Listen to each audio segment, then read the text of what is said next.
Hey, thanks for joining the channel. In today's episode, we are looking at the Kubota 1100C diesel UTV and its hill climbing capability. Stay with us. Hi, this is Tim and Doyle. Welcome to Midwest Hunting and Outdoors by Two Dumbasses, a podcast about the outdoors, hunting, and being a steward of the land. Okay, this is AC on, pedal to the metal, and as he goes up the hill, he's going to push down on the pedal even further.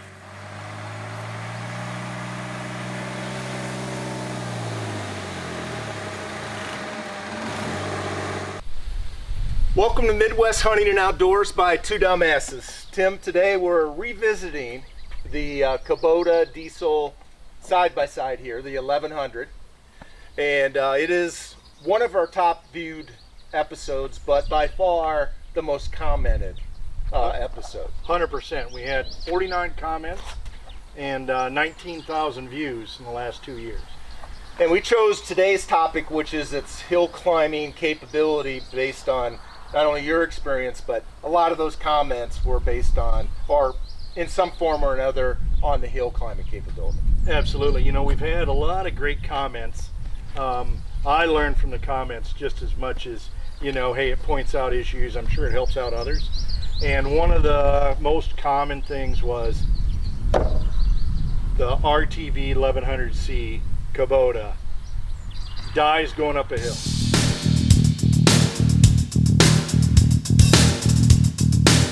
But it does have some distinct cons.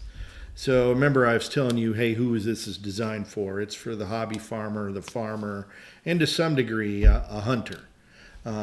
But it depends.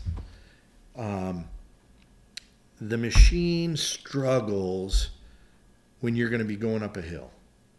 Now, if you're going up a substantial hill with your AC or your heat on, I have a couple hills on our property, I can kill it. And I'll be honest with you, you know, I had my daughter Maddie with me one day, and she was driving, and we were going up this hill, and I watched her, and as we were going up the hill, the first thing she did as it started to struggle is she pushed down on the paddle further. And I had to coach her. I go, hey, it's the opposite of what you think. You got to kind of let up on it versus putting the pedal down, and it actually gains more power. And as we sat and thought about it, I thought, you know what, that'd really be a great episode to talk about what are the different scenarios we could run this Kubota through for our viewers to see, hey, how do you prove or disprove its ability to climb hills? So, Tim, the variables that we tested were high and low gear, Yep. AC on and off, Four-wheel drive. four-wheel drive, two-wheel drive.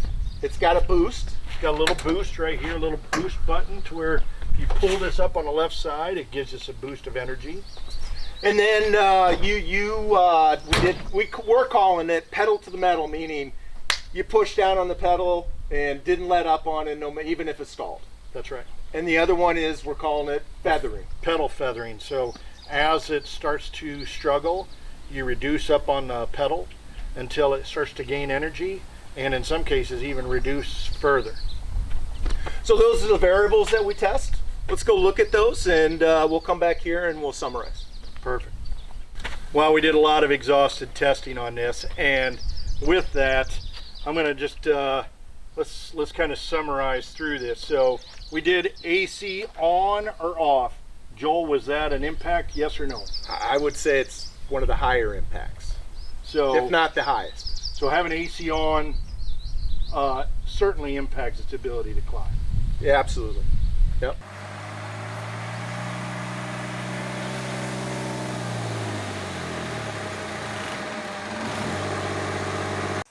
Pressing the pedal all the way down with the AC on, you're going to kill it. Fail. Most likely. It's a fail.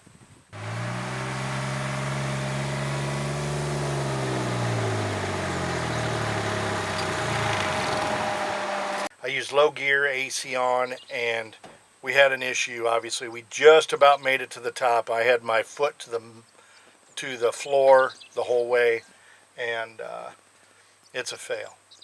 How about low gear versus high gear with AC on? Yes, it low gear performed much better than high gear with AC on. But it wasn't all inclusive. There's another variable that I know you're going to bring Yep. up and talk about. Yep. All right, pedal to the metal. Pedal to the metal, as great as that sounds, is actually counterintuitive and caused more problems than it helped. Fail every time. Failed every time. Even with the boost, right? Even the boost seemed to hinder it more than help it. 100%. So, pedal to the metal and the boost, anti-American, not a good thing to use on them.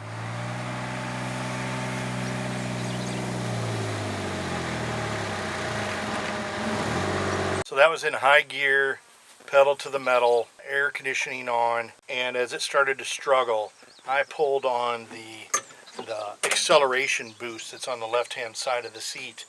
And what's clear to me is as soon as you pull it, it wanted to kill the engine. How about the pedal feathering? So the pedal feathering seemed to have a pretty large impact on the hill climbing capability. Even with the air conditioner on or off, you could noticeably feel and see the impact that the feathering had. 100%.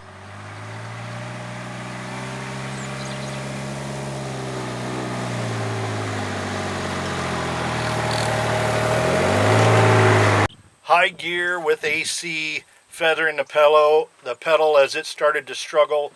I let up on the acceleration. Could have actually let up a little further, and I think we would have actually gained some miles per hour. But I made it up that hill between 3 and 4 miles per hour.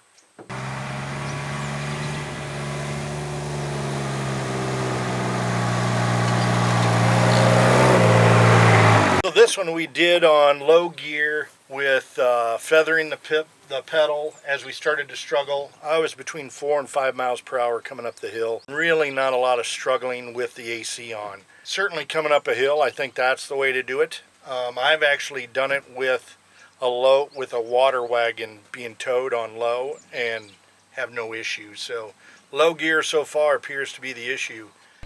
So in conclusion, we saw low gear, high gear without AC, you could climb a hill, no problem.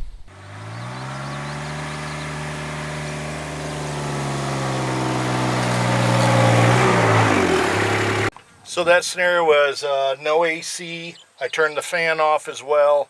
I had the pedal to the metal the whole way. I was going between 5-6 miles per hour up the hill. Really did not struggle much, if at all.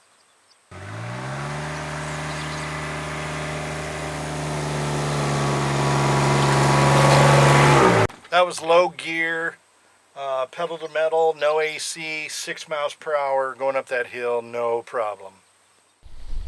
Low gear, high gear with AC, it requires pedal feathering to climb the hill, but again, still for the most part, no problem.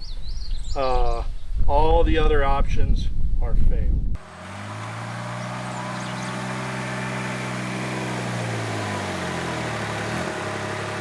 So that scenario was 4-wheel drive, high, pedal to the metal with AC on. And it bogged down actually earlier than what I would normally do with no 4-wheel drive. However, after I stopped and then feathered the pedal on the way up, the feathering of pedal, I would say it actually had more power than 2-wheel drive coming up, and actually did very well. So, and I can tell you from personal experience, I have a water wagon that I had filled with, oh gosh, 150 gallons of water. So, you know, do the math, 10 pounds per gallon, 1,500 pounds. Pulling this up a hill, I can still, with the AC off, pull it up the hill, no problem. High and low gear. Yeah, so I think the learnings here is one, you got to kind of, there's a learning here with the machine from a hill climb standpoint.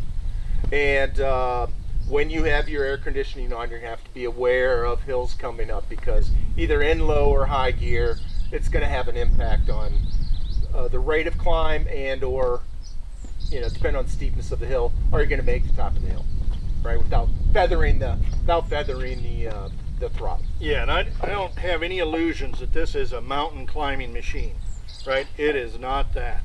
It is a working machine. It's like a farm tractor UTV, but it certainly has the capability, and I think we've debunked some of the issues with it climbing up the hill.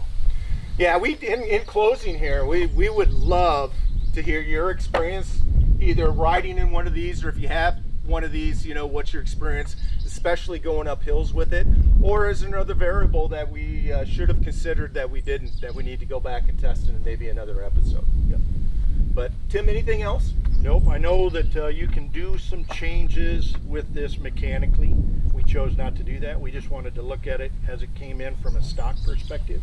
There might be some of you that have done those changes. I'd be certainly interested to hear about those. But until next time, be safe, have fun, and get outdoors. Yeah, that'll be Desperado, sitting in a old Monte Carlo, a man whose heart is hollow.